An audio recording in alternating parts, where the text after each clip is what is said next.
Welcome to Time of Death. This video is for informational purposes and in no way meant to glorify or condone violence. In today's video, we'll be discussing the murder of Plutarco Salguero Soriano. Soriano was shot and killed Sunday, January 30th, 2011 in the 800 block of North Hicks Avenue in East LA, according to LA County Coroner records. Damarius Teresa Rosales and Jose Francisco Partida were subsequently arrested and charged with the murder. The following is the evidence at trial. Carlos Delgado lived in East LA with Ana Lilian Cepeda and her brother, the victim, Plutarco Soriano. On January 30th, 2011, he was home watching television and drinking beer when Soriano came home and went into his bedroom with two women Delgado had never seen before. Cepeda had already gone to bed. Magali Gonzalez was one of the two women. She testified that she was acquainted with the defendant and knew him by his nicknames Boomer and Downer. Gonzalez was also acquainted with the other woman, Damarios Teresa Rosales, whose nickname was Little Girl. Sometime after midnight, Gonzalez was walking with Rosales when Soriano, who was unknown to them, approached and asked whether they wanted to have a good time with him. They agreed, and both women got into his car, went with him to buy beer, and then went to his house. After a while, they left the house to go buy marijuana and then returned to Soriano's room. When Soriano bought the marijuana, the woman noticed he had a lot of money. Rosales communicated to Gonzalez by text message to the effect that she had a plan to rob Soriano. She had taken his car keys and that she had arranged for her friend Boomer to pick her up. When the defendant arrived in the van with another person, Gonzalez and Rosales were about to leave with him when Gonzalez realized she had forgotten her marijuana. She went back for it and Soriano came out and gave it to her. Gonzalez then got back into the van and was taken home.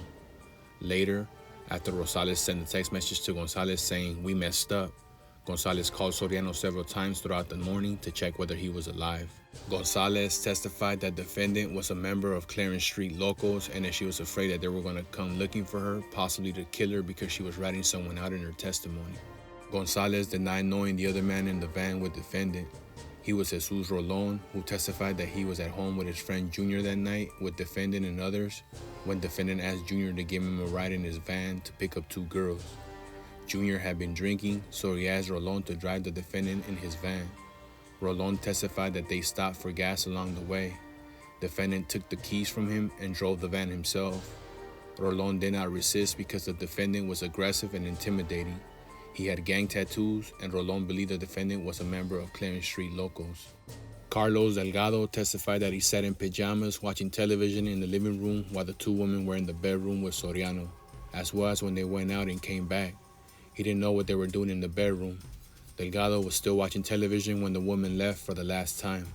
A short time later, Delgado saw Soriano sitting by himself in the driveway. The next time Delgado saw Soriano, the latter was coming into the house with a man Delgado had never seen before. The man, later identified as the defendant, appeared to be holding his right arm around Soriano's waist while walking against the wall sideways in a weird way. When they stopped in front of Delgado, Delgado saw that the defendant was holding a gun. The defendant stepped around Soriano, moved the gun back and forth, pointing it at Soriano and then at Delgado, and said, "Give me the money." Soriano asked Delgado to give him the money, which confused him because Soriano had not given Delgado any money. As Delgado got up to get money from his pants, the victim, Soriano, lifted a small stool and swung it toward the defendant's face. Delgado then heard about 4 gunshots and saw a muzzle flash. Soriano fell, but defendant continued to stand with the gun in his hand. So Delgado ran across the living room to defendant, where they struggled over the gun. Unable to dislodge the gun from defendant, Delgado pushed him and was shot in the face. Even after being shot, Delgado tried to take the gun away from him, but tripped over Soriano's body and fell. As Delgado lay on the floor, the defendant fired again, and Delgado felt a bullet strike him in the neck. The suspect then fled. Delgado was taken to the hospital where he was treated for 2 bullet wounds, one on the right side of his face and one to the neck. The bullet that entered his face traveled through the sinus cavity and came to rest at the base of the left side of his skull. The bullet that entered his neck injured the carotid artery and lodged in the soft tissue in front of the breastbone. The bullets were not removed. Soriano died of multiple gunshot wounds. Deputy Medical Examiner A.J. Panchal testified that Soriano had been struck with 4 bullets in an undetermined order, 3 of which would have caused his death.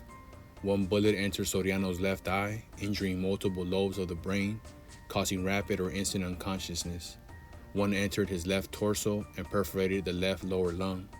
Another fractured his left arm, and a fourth bullet entered Soriano's left torso and passed through the heart and right lung. Shortly before trial, the defendant, Damarius Teresa Rosales, entered into a plea agreement where she agreed to plead no contest to count 1, second-degree murder, in exchange for the dismissal of count 2 and the special allegations. She was sentenced to 15 years to life in prison. Following the trial, the jury found the defendant, Jose Francisco Partida, guilty on all counts. On December 2, 2013, the trial court sentenced the defendant to life in prison without the possibility of parole, plus a consecutive term of 25 years to life. Plutarco Salguero Soriano was 26 years old at the time of death.